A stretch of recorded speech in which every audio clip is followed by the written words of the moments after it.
L'Ajuntament de Llíria ha participat un any més en la Fira Internacional de Turisme de Madrid per a presentar les seues últimes novetats turístiques. La recuperació i posada en valor del Santuari Oracular i les termes romanes de Mura ha sigut un dels focus de promoció en esta edició de Fitur.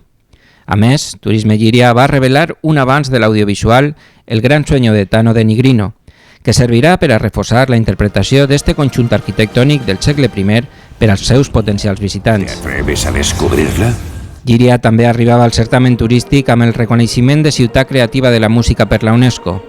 Formar part d'esta xarxa internacional contribuirà a ampliar l'oferta turística del municipi a la incorporació de nous productes.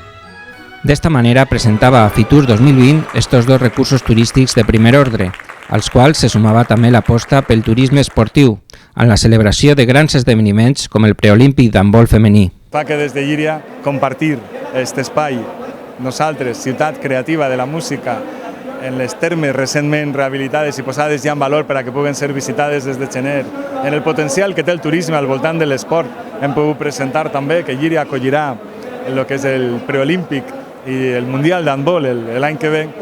No es podem més que dir que estem molt satisfets perquè estem notant que dia a dia el turisme es visita més. Tenim de totes les procedències, no sols valencians, de turisme nacional, sinó també internacional, per tant molt satisfets de compartir aquesta experiència. Turisme Llíria va donar a conèixer la tercera edició del Festival de Músiques del Món i Ritmes Ètnics Llumfest i la seva nova web. Llíria va tornar de nou a Fitur per a promocionar la seva oferta turística, basada en un extraordinari patrimoni històric, les tradicions festives i el seu valor com a ciutat de la música.